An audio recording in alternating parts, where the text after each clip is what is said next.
Olá, meu amigo, meu irmão, eu sou o pastor Cláudio Piragini, esse é o podcast da semana. Estamos felizes aí por mais um convidado estar conosco e hoje o convidado é especial, é internacional e eu tenho certeza que você vai gostar. Mas antes da gente começar, antes da gente startar o nosso projeto aqui, eu gostaria de pedir para que você se inscrevesse no nosso canal, pudesse compartilhar também essa palavra que nós vamos receber hoje, porque eu tenho certeza que vai ser muito abençoador. Nosso convidado hoje é escritor, ele é um professor, teólogo, e tem sido muito usado numa ONG. E eu vou deixar ele se apresentar melhor, né? Mas ele vem lá de Angola, está conosco hoje, Thomas Kamba. Seja bem-vindo, Thomas! Obrigado, pastor. Obrigado. Alegria estar aqui com você e com todos esses nossos amigos, ouvintes, espectadores, né, que estão nos assistindo, nos ouvindo, seja de qualquer plataforma por aí. Então é uma alegria imensa compartilhar esse momento, esse tempo com você e com todas as outras pessoas. Muito obrigado. É bom ter você aqui, é bom escutar um pouco da tua história, mas eu queria que você contasse para o pessoal um pouquinho da tua história, da tua formação, como começou essa paixão por Jesus aí lá em Angola, né? Lá em Angola, lá em Angola.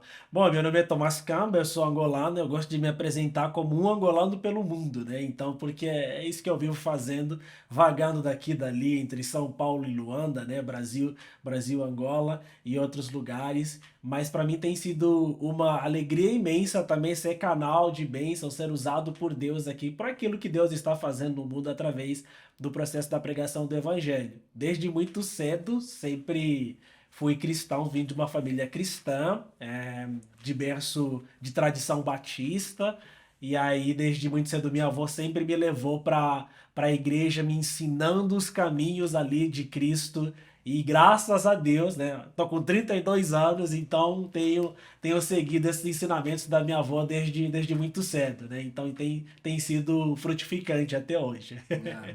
E você é casado? Sou casado com a Tainá, a gente é casado há 7 anos, e aí temos uma filha, Ágata, que está com 4 anos, e graças a Deus estamos aí. A Legal. Tainá é daqui de São Paulo, paulistana, a Ágata também nasceu aqui em São Paulo, e temos sido abençoados ali por Deus em experimentar essa comunhão do matrimônio, essa bênção do casamento também, né? Amém. E como é que foi a vida lá em Angola? Como é que é a vida em Angola, né? Como é que você viveu nessa mudança também radical de vir para o Brasil, morar aqui há tanto tempo já? Certo.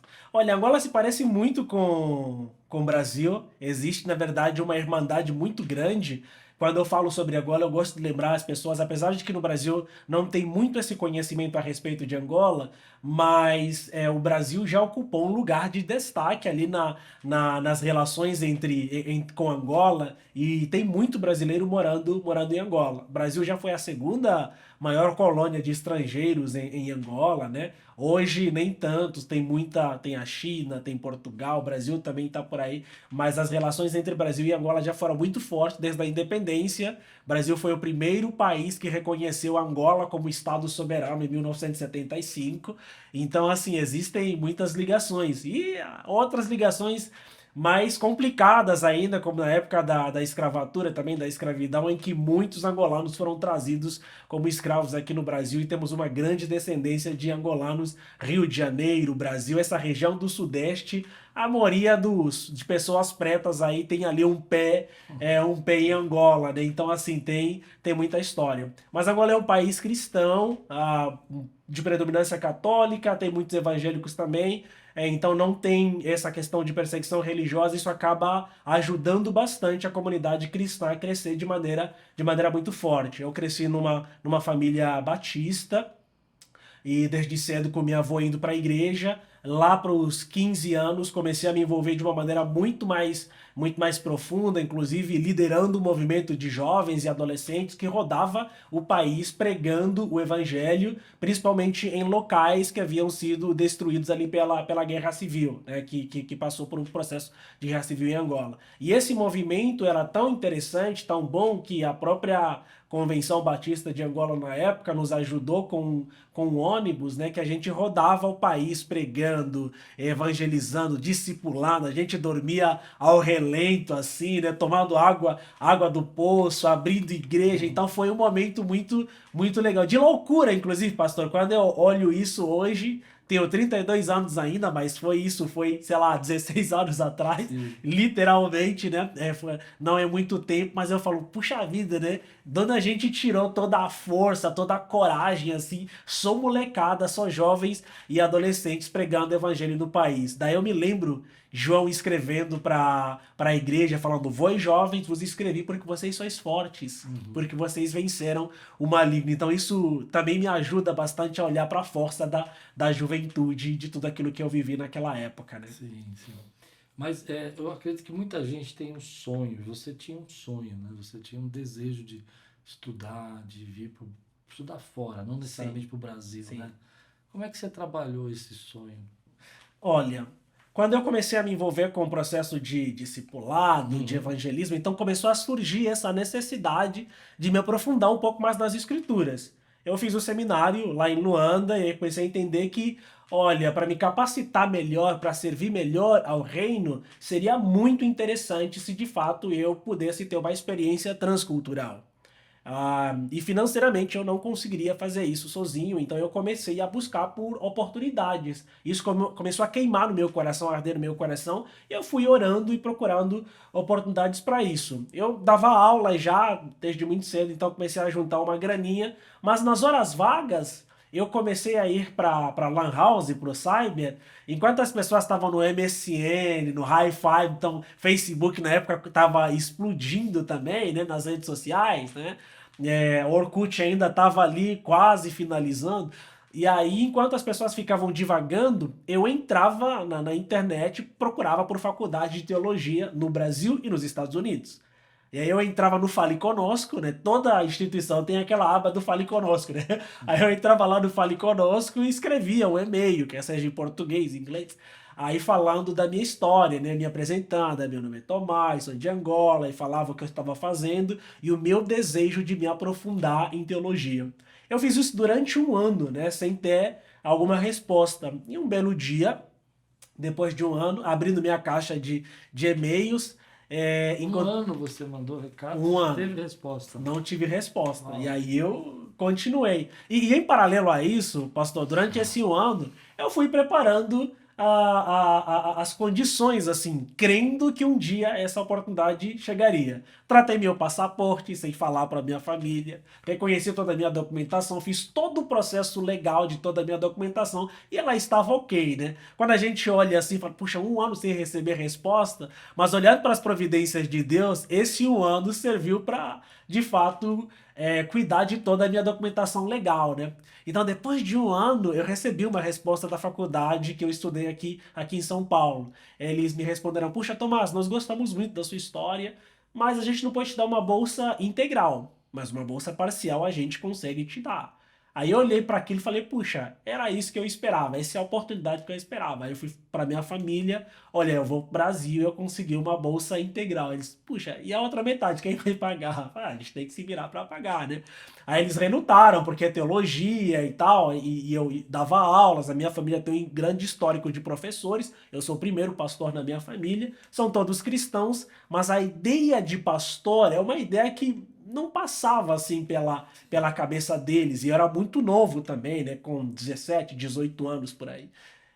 Então eles não olharam isso com os bons olhos. Aí eles relutaram, mas como eu já tinha tudo preparado, eu falei: e o passaporte? Falei: o passaporte está aqui. E a documentação da. Olha, tá tudo aqui. Então eu tinha tratado toda a minha documentação e estava com tudo em dia para viajar para o Brasil. Aí eu vim, Brasil com a cara e com a coragem, sem conhecer absolutamente ninguém. Aí eu fui direto no seminário e, enfim, 13 anos depois estou aqui. Mas não foi fácil. Não, não.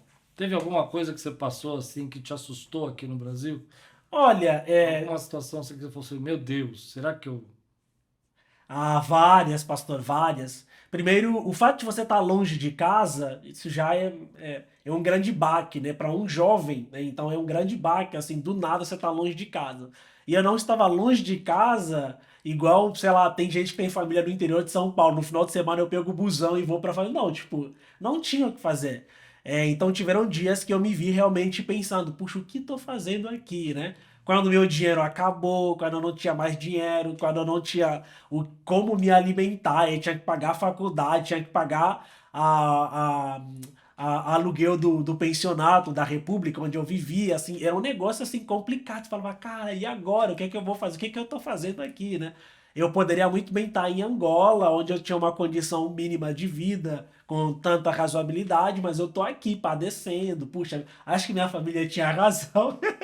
Então, assim, esses pensamentos nos momentos de crise, eles sempre aparecem, né? E como você olha para isso hoje? Olhando para trás, como é que você vê?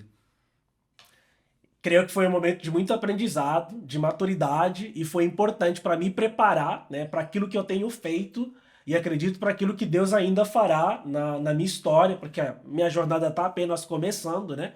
Estou com 32 anos, então tenho muito processo ainda de aprendizado. Mas olhando para todo o histórico, desde o primeiro momento da minha vinda para o Brasil, da história da minha família, minha vinda para o Brasil, tudo que eu tenho feito aqui, então eu encaro isso como uma jornada de maturidade, uma jornada de aprendizado. Então Deus está trabalhando na história de cada um, assim como Ele está trabalhando na minha história, para que todos esses momentos, quer sejam eles de dificuldade, quer sejam eles de bonança, eles sirvam de fato para testemunhar a respeito da glória de Deus e também a respeito daquilo que Deus ainda está por fazer na nossa sociedade, na nossa geração, né? Me coloco aqui como um jovem, como alguém que acredito que ainda será usado, tem sido e será usado por Deus aqui também para impactar outras pessoas. Então acredito que a minha vida ela serve como um testemunho de coragem, de persistência para pessoas da minha geração que estão ali lutando para tentar fazer alguma coisa, né? Joia, vamos falar disso. Qual é o conselho que você dá para esses jovens hoje, por exemplo, da sua geração, que vem as portas fechadas? Por exemplo, você viu algumas portas fechadas. Um ano você ficou tentando. A porta não abriu na mesma hora que você Sim, mandou. sim, sim. Sua família não ficou muito feliz, assim, não foi, "Oh, uau, que fantástico, né? Portas fechadas. Aqui no Brasil você chegou, acredito que no começo era diferente, depois bateu a saudade. O que que você orienta esse jovem que tem um sonho no coração, que tem uma vontade de fazer algo para Deus e está vendo portas fechadas? Continue fazendo. Né? Salomão nos alertou que há tempo para todas as coisas. Né? Se tem uma coisa que a gente tem muita dificuldade de raciocinar, é entender que existem tempos. Né?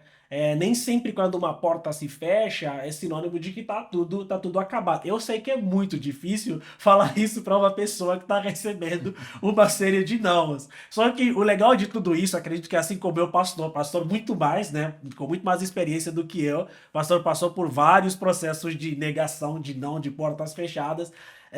Eu passei, ainda tenho passado, e acredito que vou passar por isso, mas assim, é que uma porta fechada, um não, quando as coisas parecem claramente não dar certo, não é sinônimo de que realmente não vai dar certo. Então, as coisas elas precisam de tempo de maturação, né? Então, é um processo. Tudo depende de um processo, são etapas. Então, a gente precisa aprender a reconhecer os processos e aprender também nesse sentido, a identificar a etapa em que nós nos encontramos e o que é necessário fazer para que eu chegue na próxima etapa, né? Então tem bênçãos que nós estamos buscando e que Deus não derrama, que provavelmente é porque nós não estamos ainda preparados para receber tal bênção. Você não tem estrutura emocional, você não tem estrutura física para isso.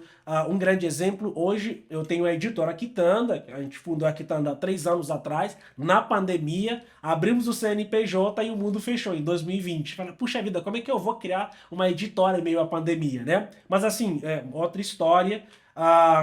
As dificuldades que nós tivemos no processo de abertura da Quitanda e que temos encontrado, inclusive, elas exigiram de mim a maturidade emocional, por exemplo. E muita da resiliência, da maturidade emocional que eu tenho hoje como empreendedor, ainda no mercado de livros, que é uma coisa muito complicada, e livros cristãos, essa maturidade ela foi fruto das dificuldades que eu passei durante o tempo. Então agora eu entendo, puxa vida, esse é o momento certo para ter uma editora, né? Porque Deus me preparou de diversas formas, me dando sabedoria, fechando muitas portas, me dando vários não, mas isso vai criando estrutura e maturidade para a gente, para que quando o momento certo chega, nós estejamos de fato preparados, né? Isso me faz pensar que é o jeito de Deus trabalhar, né? Se você Sim, pensar a história de José, são as portas ali que vão fechando com os irmãos, casa de Potifar, na prisão, até chegar onde Deus queria que ele levasse, né?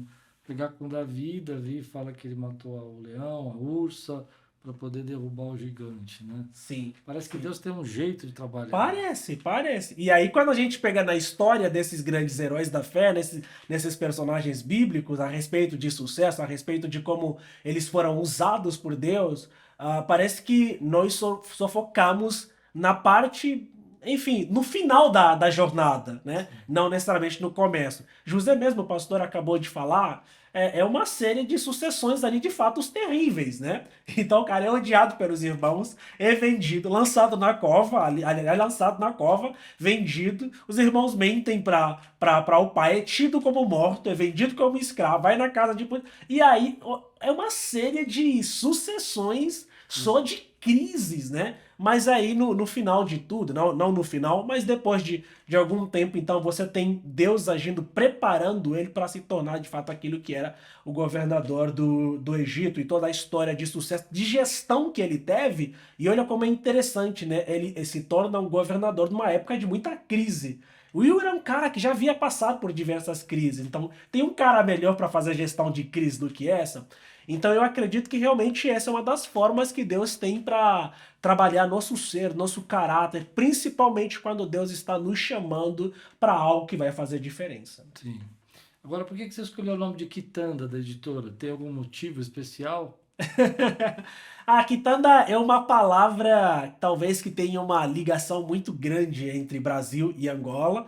Quitanda é um dialeto, né? Uma palavra no dialeto angolano, que significa, tal qual aqui no Brasil, vendinha, né? Um lugar de exposição, na verdade, exposição de coisa. Também tem um outro significado que é entanda, que é um lugar de sabedoria. Então, quando os anciãos se reuniam para tomar uma determinada decisão, eles faziam uma antanda, eles se juntavam para deliberar sobre um determinado assunto. Daí nós, olhando para o nosso contexto bíblico, então, como editora Quitanda, nós queremos expor a sabedoria bíblica para a igreja contemporânea, né? Então, por isso é que nós publicamos livros fundamentados nas escrituras para ajudar a igreja a se tornar cada vez mais saudável, E né? você tem 2 livros editados, né? 2 livros que você lançou. Quais são os dois? Sim, eu tenho Terceirização da Fé, que é o meu primeiro livro pela a editora Mundo Cristão, que fala muito sobre como as pessoas hoje em dia deixaram de buscar ao Senhor de maneira individual, assim,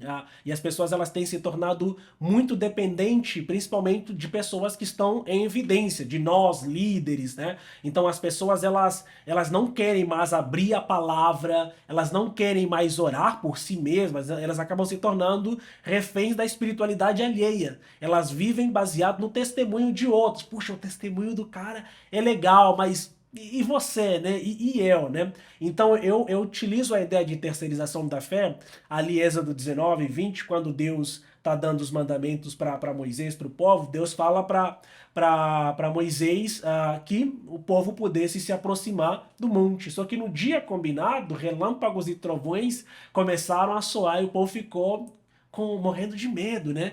E aí eles falaram, puxa Moisés, suba você, nós não queremos, né? Porque nós temos medo, mas suba você e fale você, ouça você e nos transmita. Então eu comparo essa ideia do povo de rejeitar estar perto de Deus, né? Por causa do medo do pecado e outras coisas, com a ideia hoje contemporânea. Então parece que as pessoas estão elegendo praticamente intermediários, em vez de buscarem a Deus por intermédio das escrituras, por intermédio das disciplinas espirituais, as pessoas estão muito mais passivas do que necessariamente ativas na sua espiritualidade. Então daí eu falo essa ideia de terceirizar a fé, eu falo que a oração é importante, a leitura bíblica é importante. Nós pastores somos importantes sim, porque fomos levantados por Deus para ajudar as pessoas a crescerem e se desenvolverem na sua fé, mas não para que as pessoas se tornem independentes da nossa espiritualidade. Então eu falo sobre isso também no livro, né? Falo como isso também pode ser muito perigoso, das pessoas serem facilmente enganadas por qualquer vento de doutrina quando elas não buscam ao Senhor. E eu também falo como a igreja é um local de edificação mútua, né? Então as pessoas precisam se edificar umas às outras e não só você vir, ouvir e se tornar aquele cristão passivo e não necessariamente ativo, né? Então esse é um livrinho fininho que tá ali o pessoal pode comprar na Amazon e em outros lugares. E aí o segundo foi o Evangelho da Paz. Esse não foi um livro especificamente meu, mas foi uma colaboração com Davi Lago, com Robson Grangeiro, que é o chanceler do Mackenzie, com Maurício Zagari, com a Marisa, tem mais dois pensadores norte-americanos, um do Novo Testamento, Craig Bloomberg, tem teologia do Novo Testamento dele, né? E aí escrevemos sobre a questão da polarização na época da pandemia, como é importante a igreja... Pandemia não, na época das eleições, né? Como é importante a igreja manter a paz e a unidade, mesmo às vezes tendo pensamentos diversos, né? Mas nós não podemos sacrificar o nosso coração aos ídolos políticos, da política, né? Mas nós precisamos nos sacrificar a Cristo, né? Então a igreja precisa manter esse coração aceso pelo evangelho. Nós devemos morrer pelo evangelho e não pela ideia que as pessoas têm a respeito de política, de economia, de outras coisas, mas nós precisamos realmente morrer pelo evangelho. Então esses são dois livros ali que tem, e tem um terceiro que chama Simples Assim, que também eu ajudei a elaborar, onde eu pego os 10 mandamentos e a gente olha para os 10 mandamentos como uma base para a espiritualidade simples nos nossos dias, né? Então, Legal. E essa questão da terceirização que você escreveu, por que você acha que isso se dá? Você acha porque o Brasil é um país muito místico? Porque as pessoas querem um caminho mais fácil? Qual é o motivo desse momento que a gente está vivendo, onde que é tão grande essa terceirização, essa busca? Sim, sim. Eu acho que tem alguns fatores, pastor. Ela é cômoda para as duas partes, a questão da terceirização. Eu abordo isso também no livro. Terceirização ela é cômoda para o líder, ela é cômoda para o liderado também, para a pessoa. Em que sentido, né? Hoje em dia as pessoas elas não querem ser responsabilizadas pelas coisas que elas fazem. Então, principalmente para o cristão que terceiriza a sua fé, que delega a responsabilidade da sua fé, aí vai, não, eu não quero, eu não leio a Bíblia, não oro, né? Tô esperando só a bênção do pastor Klaus e pronto. Se naquele dia, no dia do julgamento, se eu errar e fazer alguma coisa, não, tipo, não fui eu que fiz. Eu recebi, eu recebi. Tá, mas você acha que isso tem a ver com a filosofia da servidão? Eu acredito que pode ser também, né? Porque acaba... O desejo de servir para não ter responsabilidade própria. Isso tem a ver com esse desejo de não ter responsabilidade. Eu não quero me responsabilizar pelos meus erros, porque essa não é uma característica que tem acontecido só na igreja, uma característica do nosso tempo, né? Na filosofia a gente chama isso de Zeitgeist, né? Que é o espírito da época, é o espírito do nosso tempo.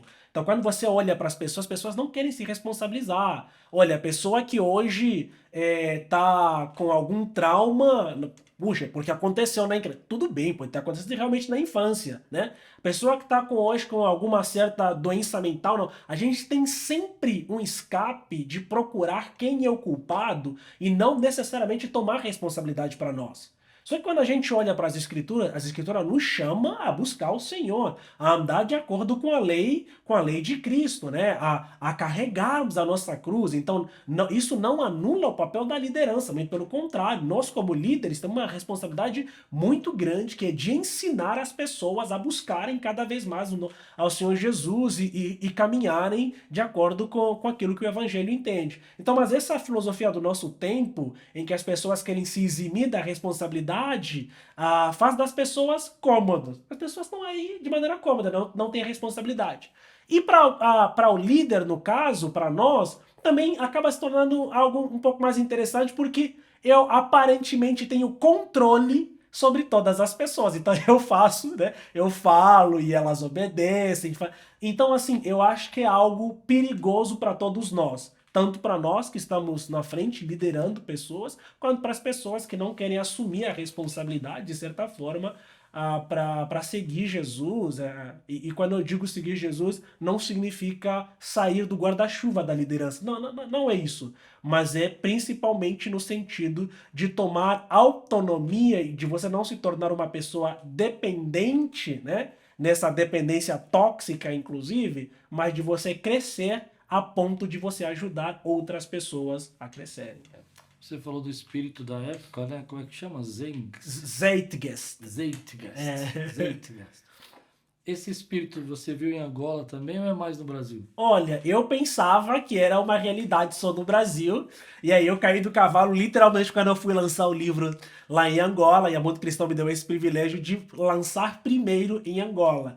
E o livro, assim, esgotou, assim, em uma semana, eu acho que estava praticamente esgotado lá. Então é algo que nós vemos acontecer, não só no Brasil, mas é o espírito da época mesmo. Então em Angola, nos Estados Unidos e em muitos outros lugares, né? Então a gente começa a ver esse relaxamento por parte das pessoas no sentido de ter esse desejo de crescimento espiritual, de busca ativa mesmo do evangelho, das disciplinas espirituais, da oração, do jejum, do propósito de estar ali cada vez mais focado com Deus para entender, poxa, qual é o meu papel, o que Deus quer de mim, qual é o meu lugar aqui, né? O que Deus está fazendo para que eu coopere nesse sentido. Então a gente começa a perceber, eu não sei se é uma percepção minha, posso estar equivocado, o pastor também pode me corrigir, mas eu percebo que tem sido cada vez mais difícil nesse sentido de encontrar pessoas que realmente estejam nesse caminho buscando, né? Não que não haja, né? Mas a grande massa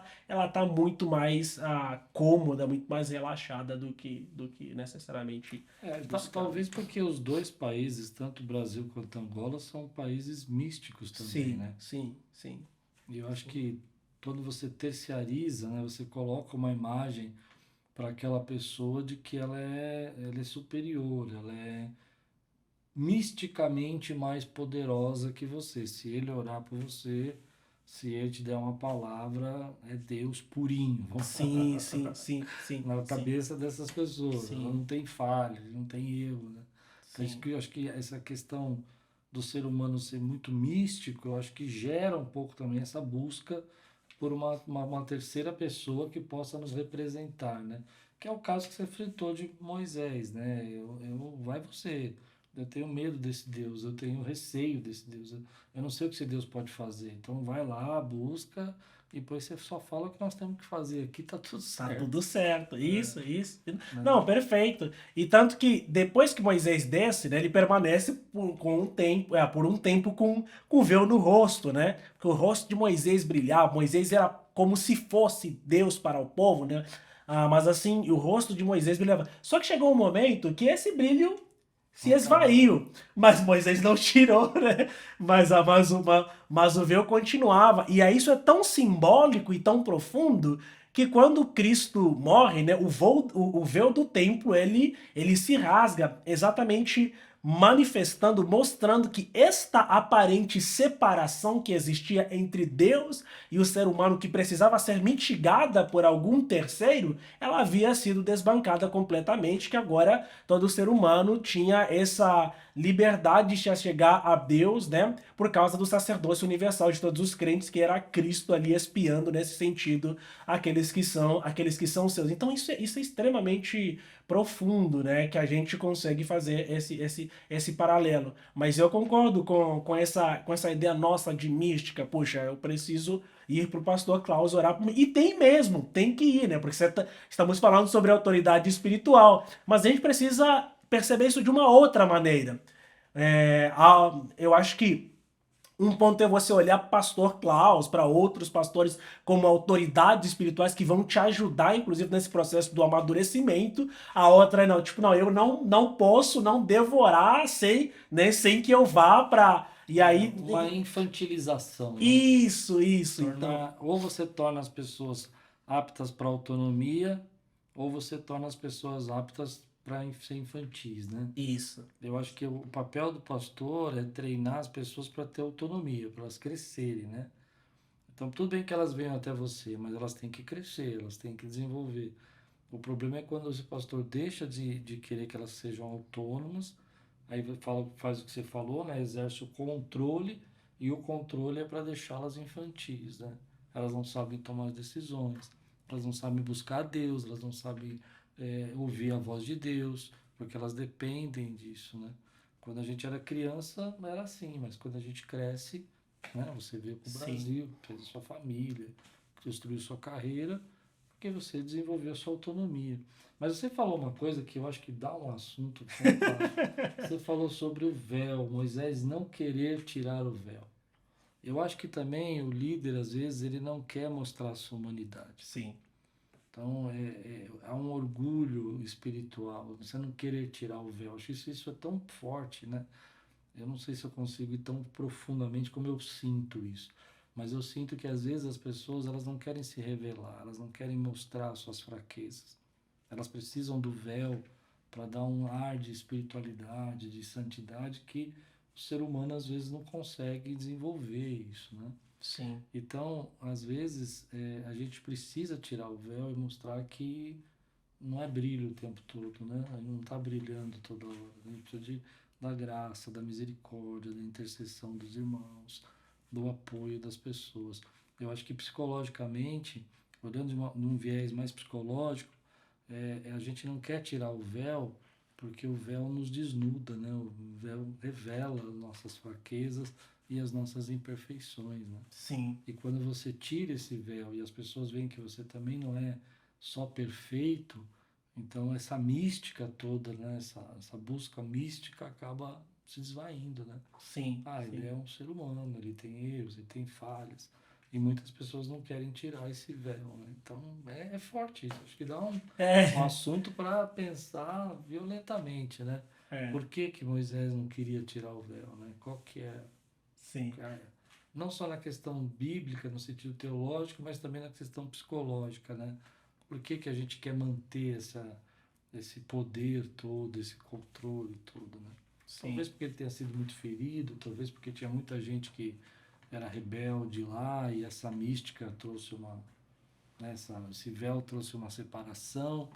São coisas que a gente precisa tratar dentro A de gente, nós para a gente não deixar de servir a Deus, né? sim, a gente precisa realmente tratar isso. Com relação à perspectiva mais psicológica, eu não tenho tanta a expertise e autoridade para isso, mas no livro eu faço muito essa mescla, pastor, olhando mesmo para a questão teológica, espiritual e até olhando para a perspectiva também filosófica, né, que eu tenho mais autoridade e estudo para isso. E eu navego bastante, mostrando até mesmo Adão, né? Então a questão do se despir, ele tem um significado muito profundo, porque eu acredito que quando nós tiramos o véu, nós começamos a entrar numa seara de espiritualidade profunda, onde demonstramos nossa humanidade, nossa vulnerabilidade, nossas feridas, nossas dores, e a partir daí a graça de Deus ela começa a agir. E a gente começa a entender que não é por nós. Então eu acredito que o líder que remove o véu, pastor, é um líder que está constantemente dependendo de Deus. Porque a nudez, ela nos torna dependentes de Deus. E é assim que acontecia no jardim. Isso. Né? Então, enquanto eles estavam nus, eles eram totalmente dependentes de Deus e não se envergonhavam. E eles conversavam com Deus. Mas você percebe que a partir do momento em que as escamas dos olhos, né, eles tentam esse processo da maturidade, né, entre aspas, que ele não, no dia que vocês comerem, vocês serão como Deus. Então tem uma espécie ali de emancipação. Puxa, o que parece é que a dependência de Deus nos infantiliza, né, e a independência de Deus nos emancipa. Só que é o contrário. A dependência de Deus nos torna pessoas maduras, Sim. né? Porque só ele sabe quais são os planos e os caminhos que são melhores para nós. Mas a partir do momento que nós nos tornamos independentes, nos infantiliza, porque nós só sabemos um caminho, que é o da perdição, que é o do pecado, que é o dos meus próprios desejos, e eu começo a me tornar escravo da minha própria performance, e aí eu vou performando e não necessariamente vivendo como Deus quer. Então, isso que o pastor levantou é tão profundo, eu trabalho um pouco sobre isso no livro, mas assim, dá uma conversa. Com certeza. Mas deixa eu mudar um pouco o assunto. Você está trabalhando, você falou que você ganhou uma ONG lá, quando a gente estava conversando antes de gravar, lá em Angola. Como é que é essa ONG?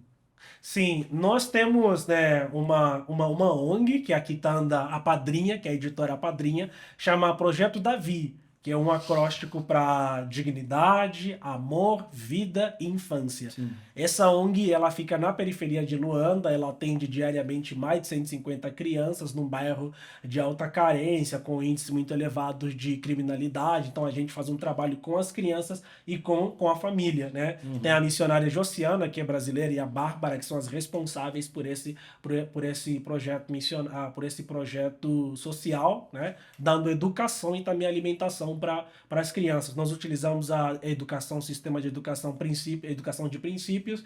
Então a gente não só educa as crianças, mas a gente educa as crianças no princípio do reino, né? Porque a gente entende que isso é fundamental para a formação da criança. E essa ONG, ela é sustentada, dentre as muitas formas, através da venda dos nossos livros na editora Quitanda.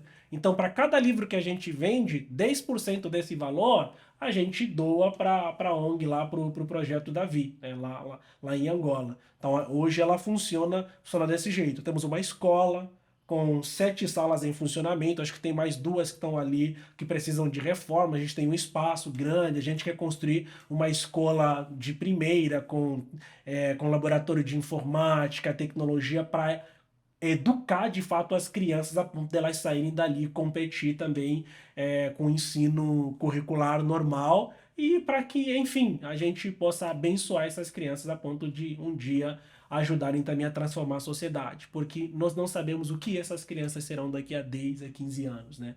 Então por isso é que nós aproveitamos agora, educando, ensinando, investindo, porque temos certeza que a vida delas pode ser transformada, como já tem sido, e principalmente das famílias em que elas estão inseridas também. Sim. E um outro projeto que você falou que está trabalhando é na geração de riqueza para o povo lá. Como é que é isso? Isso, a gente está trabalhando com o BAM, que é Business as Mission, né? Porque eu entendo que uma das maneiras que nós temos de tornar a igreja relevante e atuante na sociedade é também através do processo de geração de geração de riqueza no sentido de empregabilidade. Então, nós somos pessoas de países de terceiro mundo, Brasil, Angola, né? Angola tem estrutura menos desenvolvida que o Brasil em alguns sentidos, né? Com um pouco mais de pobreza acentuada.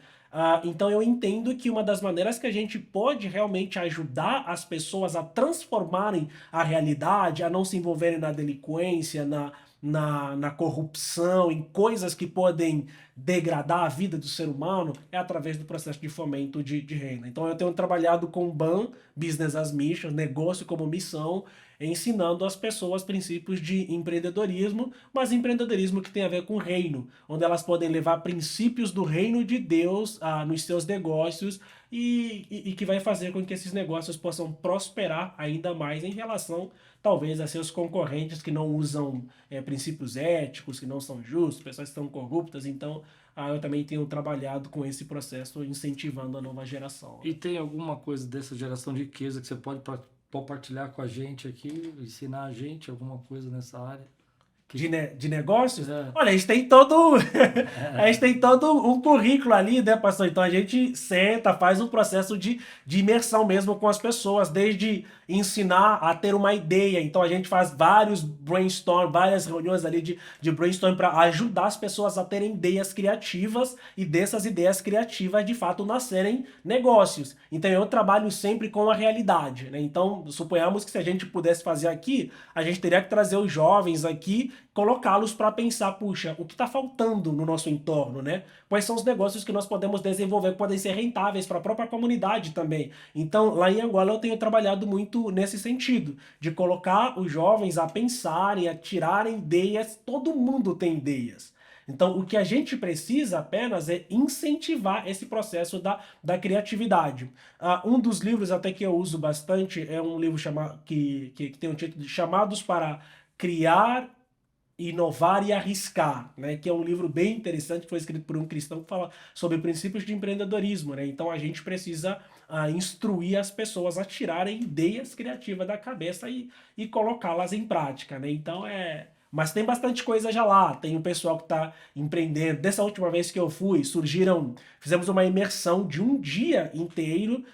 Da imersão surgiram ideias como restaurantes, né? como uma empresa que eu achei muito legal de coleta de lixos no bairro em que as pessoas estavam inseridas com uso de tecnologia. Então surgiram diversas ideias assim de empreendimentos que estão sendo trabalhados para realmente começar ali negócio de geração de renda muito mais pesado, né? Seriam como as startups assim pequenas dentro da comunidade, é isso? Isso, seriam como startups. E além disso, tem um grupo de jovens também da qual eu faço parte ali, ajudando, mentoreando com startups mesmo, na área ambiental, né, trabalhando com grandes empresas do país mesmo, sendo parceiros do governo, processo de criação ambiental, empresas de tecnologia, assim, ligadas a marketing, a marketing digital, a treinamentos, a formação de desenvolvimento de código, né, de programadores. Então tem algumas empresas assim. Tem um outro que está com uma fintech, né, que é uma empresa mais voltada para finança, sobre ensino de empreender com finanças também e ajudar as pessoas a investir na bolsa de valores lá em Angola. Então tem alguns ecossistemas lá surgindo de geração de renda mesmo, startups muito boas e trabalhando com esse princípio de negócios voltados para o reino. Muito legal. Thomas, estamos indo para o final.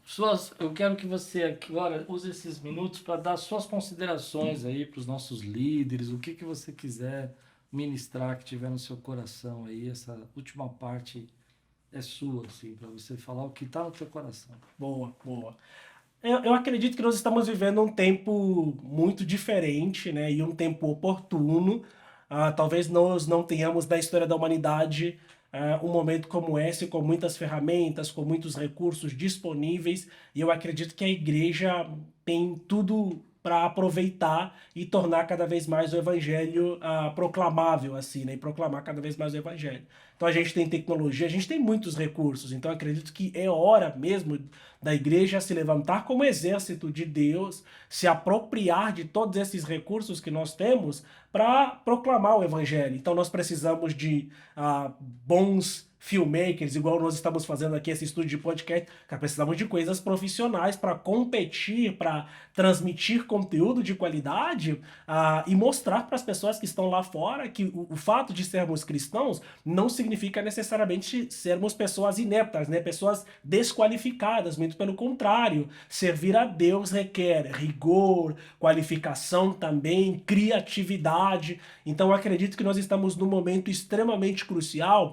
em que a igreja pode se utilizar de todo esse aparato da nossa época, do nosso tempo, para tornar cada vez mais o evangelho acessível. Precisamos utilizar a criatividade, precisamos colocar nossas cabeças para pensar. Ontem mesmo eu estive participando de um evento com o Nobel da Paz, o Yunus, que ganhou o Nobel da Paz em 2006, que está aqui no Brasil. E aí, assim, quando olhei para aquele evento, tinha poucas pessoas cristãs, acho que éramos 3 pessoas cristãs, e fomos lá por causa dos nossos trabalhos, eu fui lá por causa da editora. Mas o mundo lá fora está pensando muito sobre sustentabilidade, está pensando muito sobre inovação, sobre criatividade. E aí quando eu volto para a realidade nossa da igreja, puxa, o que nós estamos fazendo? Né? Nós estamos discutindo por coisas tolas.